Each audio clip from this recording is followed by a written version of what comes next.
जिस बात का डर था आखिरकार वो हो ही गया। कांग्रेस के 3 विधायक बिक चुके हैं और उन्होंने क्रॉस वोट कर दिया है। दूसरी तरफ कांग्रेस के कुछ विधायक एक दूसरे राज्य से गायब भी हैं, वो अभी तक मतदान करने नहीं पहुंचे हैं। कुल मिलाकर 2 राज्यों में तो स्थिति कमोबेश यही नजर आ रही है कि वहां पर जीती हुई बाजी कांग्रेस के गद्दारों की वजह से कांग्रेस के हाथ से निकल चुकी है। कौन से हैं वो 2 राज्य? एक राज्य है उड़ीसा और दूसरा राज्य है बिहार।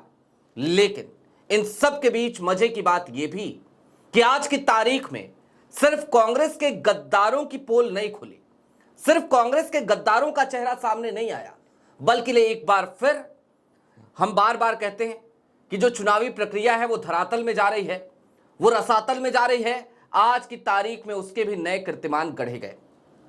राज्यसभा चुनाव के दरमियान आज एक बार फिर चुनावी प्रक्रिया पर भी सवाल उठ गया, क्योंकि बड़ी बेशर्मी के साथ भारतीय जनता पार्टी का गंदा खेल खुलकर सामने आ गया। नमस्कार, मैं स्वप्निल और आप मुद्दा देख रहे हैं। दोस्तों, आगे बढ़े उससे पहले वही छोटी सी अपील। मुद्दा इन दिनों एक गंभीर आर्थिक संकट से जूझ रहा है। एक तरफ हमारे मेन बैंक अकाउंट्स फ्रीज चल रहे हैं, तो दूसरी तरफ हमारे 2.5 साल पुराने चैनल को हमसे लंबे समय तक छीन कर रखा गया था। ऐसे में डे टू डे ऑपरेशंस में मुद्दा को काफी मुश्किलों का सामना करना पड़ता है। लिहाजा आपसे गुजारिश है, यदि आप चाहें तो स्क्रीन पर दिख रहे क्यूआर कोड या फिर के नीचे दिख रहे यूपीआई नंबर्स के जरिए मुद्दा की छोटी छोटी मदद जरूर कीजिएगा। अब आगे बढ़ते हैं और सबसे पहले जरा ये समझने की कोशिश करते हैं कि आज की तारीख में जो नतीजे आने हैं, उन नतीजों के बाद आपको शाम 7 बजे से किस तरीके की चीजें देखने को मिलेंगी। मसलन तमाम टीवी चैनल्स पर तमाम एंकर्स चीख और चिल्ला रहे होंगे और विपक्ष के सर पर ठीकरा फोड़ रहे होंगे। दूसरी तरफ भारतीय जनता पार्टी जश्न में डूबी होगी, जश्न मना रही होगी, और जश्न इस बात का कि उसके हाथ में नंबर्स नहीं थे, उसके बाद भी देखिए उसने जीत दर्ज कर ली है। जी हां, यही सब कुछ तो देखने को मिलेगा। लेकिन ये सब कुछ देखने को क्यों मिलेगा, तो जरा आप बारी बारी से आपको मैं कुछ खबरें दिखा देना चाहता हूं। मसलन आपकी स्क्रीन पर पहली खबर, नवीन पटनायक ने राज्यसभा चुनाव में भाजपा विधायक को दूसरा बैलेट दिए जाने को असंवैधानिक बताया। क्या था यह मामला, आगे समझेंगे। दैनिक भास्कर की एक हेडलाइन भी देख लीजिए, राज्यसभा चुनाव, ओडिशा में बीजेपी बीजेडी विधायकों में हाथापाई, 3 कांग्रेस विधायकों की क्रॉस वोटिंग, बिहार में 3 कांग्रेस विधायक मतदान करने नहीं पहुंचे।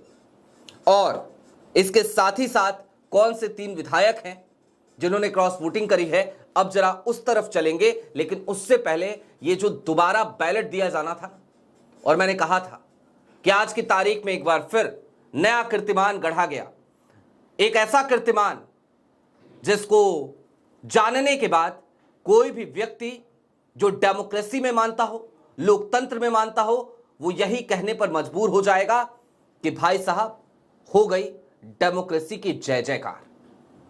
अब इस जय जयकार के आगे आप किसी और ऐसे शब्द का इस्तेमाल कर सकते हैं जो असंसदीय हो। मैं चूंकि कैमरे पे हूं, मैं नहीं कर सकता।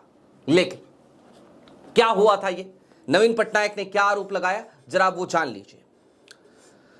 बीजू जनता दल के अध्यक्ष हैं नवीन पटनायक, उड़ीसा के विपक्ष के नेता भी हैं और पूर्व मुख्यमंत्री भी हैं। उन्होंने कहा कि ब्रह्मगिरी से भारतीय जनता पार्टी विधायक उपासना महापात्र को दूसरा मतपत्र जारी किया गया। जाहिर सी बात है, यह दूसरा मतपत्र क्यों जारी किया गया वो भी जान लीजिए।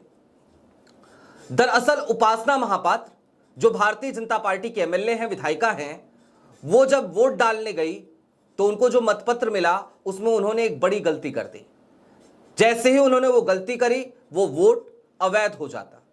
ऐसे में वहां पर जो प्रिसाइडिंग ऑफिसर था, उसने कहा कि कोई बात नहीं मैडम, आप तो भाजपा से हैं ना, हो गई आपसे गलती, क्या फर्क पड़ता है, एक काम कीजिए, ये लीजिए दूसरा बैलेट पेपर। दूसरा बैलेट पेपर उनको दिया गया और उसके बाद उनसे वैध मतदान कराया गया और उनके मत को स्वीकार लिया गया। जब हरियाणा चुनाव में, याद है आपको, एक बार हरियाणा राज्यसभा चुनाव में 2022 में क्या हुआ था, अलग स्याही का इस्तेमाल हो गया था और इस वजह से 6 वोट अवैध हो गए थे और इसी वजह से अजय माकन चुनाव हार गए थे।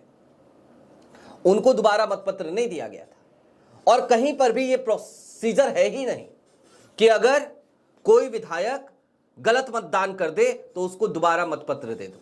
यह कहीं नहीं है, प्रोसीजर ही नहीं है। उसके बाद भी उड़ीसा में यह देखने को मिला। बिहार में अभी तक 3 विधायक पहुंचे नहीं हैं। बिहार की बात अभी करेंगे, लेकिन अब जरा उड़ीसा में ही 3 और नमूने आज देखने को मिले। 3 और गद्दार कांग्रेस के खुलकर सामने आ गए। जरा उनके बारे में भी जान लीजिए। दरअसल उड़ीसा कांग्रेस के अध्यक्ष हैं भगचरण दास। वो मीडिया के सामने आए और उन्होंने खुलकर स्वीकार किया कि गंजाम से सना खेमुंडी के विधायक हैं रमेश जेना, गजपति के मोहना के विधायक हैं दशरथी गोमांगो और कटक की हैं सोफिया फिरदौस। इन 3 लोगों ने क्रॉस वोटिंग किया है। भगचरण दास ने आगे कहा कि भाई देखिए, दशरथी गोमांगो को पार्टी ने 2 बार जिले का प्रमुख बनाया था, उनको टिकट दिया, उनको विधायक बनाया। रमेश जेना से भी ये उम्मीद नहीं थी और सोफिया फिरदौस का तो बहुत अच्छा भविष्य था और सोफिया फिरदौस ने उसके बावजूद ऐसा किया है। इसके बाद भगचरण दास ने कहा कि ऐसे लोगों के खैर जाने से, बाहर जाने से पार्टी और ज्यादा मजबूत ही होगी, हमें कोई दिक्कत नहीं है। वैसे भी हमारे पास 14 ही विधायक थे, हम तो सिर्फ संभावनाएं तलाश रहे थे कि चलो एक सीट पे जीत हासिल हो जाएगी। लेकिन अब यहीं पर ठहरने की जरूरत नहीं है।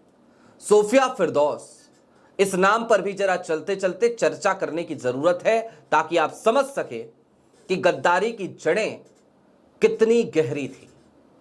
आपको एक नाम याद है, खूब चर्चाओं में रहा था ये नाम है मोहम्मद मुकीम का।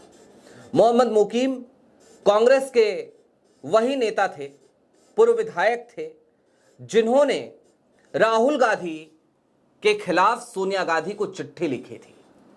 जिन्होंने राहुल गांधी के खिलाफ सोनिया गांधी को सिर्फ चिट्ठी नहीं लिखी, बल्कि उस चिट्ठी को पब्लिक डोमेन में भी डाल दिया था राहुल गांधी की किरकिरी कराने के लिए। राहुल गांधी के नेतृत्व पर सवाल उठाया था और सिर्फ सवाल उठाते तो फिर भी ठीक था। उनकी तमाम बातें कुछ इस तरीके की थी जैसे वो मठाधीशों का वर्चस्व एक बार फिर चाहते थे कांग्रेस में। आज की तारीख में जो कांग्रेस है वो कांग्रेस थोड़ी बदल रही है।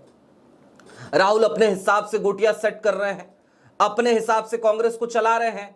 ऐसे में मठाधीशों को बड़ी तकलीफ हो रही थी। मोहम्मद मुकीम भी ऐसे ही व्यक्ति थे तो उनको तकलीफ हुई थी।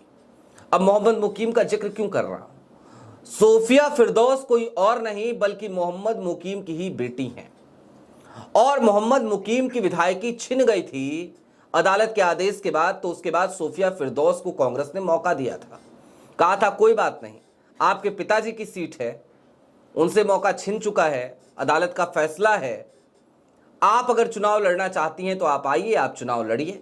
सोफिया फिरदौस ने चुनाव लड़ा। सोफिया फिरदौस के नाम पर यह भी रिकॉर्ड दर्ज है कि वो उड़ीसा की अब तक की पहली महिला विधायक हैं, मुस्लिम महिला विधायक, पहली। यह भी रिकॉर्ड है सोफिया फिरदौस के पास। भविष्य बहुत अच्छा था, लेकिन मोहम्मद मुकीम की बेटी वो आज कांग्रेस के साथ गद्दारी करती हुई नजर आई, कर दिया उन्होंने। और मैंने आपको नाम बता दिया रमेश जेना का, दशरथी का। बिहार में क्या चल रहा है? बिहार में भी कमोबेश यही स्थिति है। 3 विधायक पहुंचे ही नहीं है मतदान करने, नंबर स्विच ऑफ करके बैठे हैं। और सुबह से लोग ये कह रहे थे कि नहीं भैया, उनके पास ऑफर आ रहा था इसलिए उन्होंने अपना नंबर बंद कर रखा है। लेकिन जैसे जैसे शाम हो रही है ना, वैसे वैसे अब संभावनाएं खत्म होती जा रही हैं। वैसे वैसे अब खुल करके जो गद्दारी के रास्ते पर वो चल निकले हैं, इसकी आशंका जताई जा रही थी, वो अब यकीन में बदल गया है। लेकिन हां, क्या ये सिर्फ और सिर्फ कांग्रेस के लिए चिंता का विषय है? जवाब है नहीं। यह चिंता का विषय आज की तारीख में हमारे लिए है, आपके लिए है।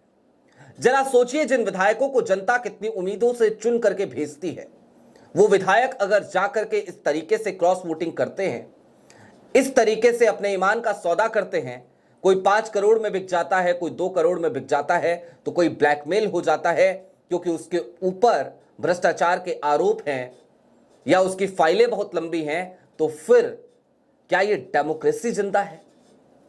एक बात और मैं उड़ीसा के मामले में ही कहना चाहता हूं। उड़ीसा में विपक्ष ने अपना प्रत्याशी बनाया था डॉक्टर दत्तेश्वर होता को, जाने माने चिकित्सक, यूरोलॉजिस्ट।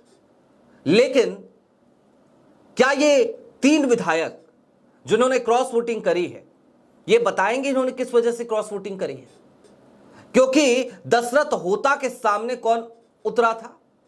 उनका नाम है दिलीप रे। कौन है? केंद्रीय मंत्री रहे, भ्रष्टाचार के आरोप लगे तो कुर्सी छोड़नी पड़ी।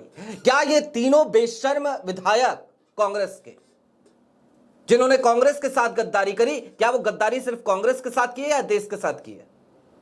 एक ऐसे व्यक्ति को जिताने के लिए आपने क्रॉस वोटिंग करी जिस व्यक्ति के ऊपर भ्रष्टाचार के आरोप है, और आपने एक ऐसे व्यक्ति को हरा दिया जिसका किसी पॉलिटिकल पार्टी से दूर दूर तक कोई नाता नहीं, जो अब तक अपने चिकित्सीय पेशे में होते हुए भी समाज सेवा करता रहा।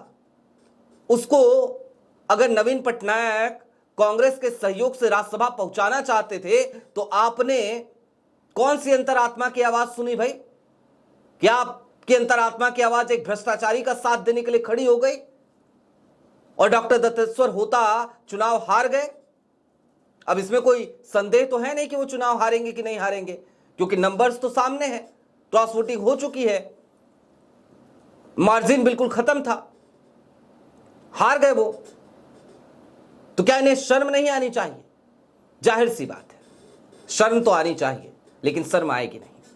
और इसलिए नहीं आएगी क्योंकि आज की तारीख में भारतीय जनता पार्टी का मॉडल ही ऐसा हो चला है, जहां पे डेमोक्रेसी की धज्जियां उड़ाने के बावजूद मंच पर खड़े होकर बड़ी बड़ी लोकतंत्र की बातें की जाती हैं।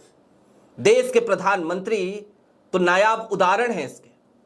पूरे दिन डेमोक्रेसी की धज्जियां उड़ाते हैं और जब कभी भी कोई मंच मिलता है तो लोकतंत्र की दुहाई देते हैं और भारत को मदर ऑफ डेमोक्रेसी कहते हैं। लेकिन Modi ji, mother of democracy ऐसे नहीं बनेगा और ज्ञानेश कुमार जी के रहते तो बिल्कुल नहीं बनेगा। आपकी क्या राय है वो हमें कमेंट बॉक्स में जरूर बताइएगा। अभी के लिए दीजिए इजाजत। चलते चलते फिर वही अपील, चैनल पर नए हो तो सब्सक्राइब करते हुए जाइएगा, सक्षम हो तो छोटी छोटी मदद मुद्दा की जरूर कीजिएगा। बहुत शुक्रिया।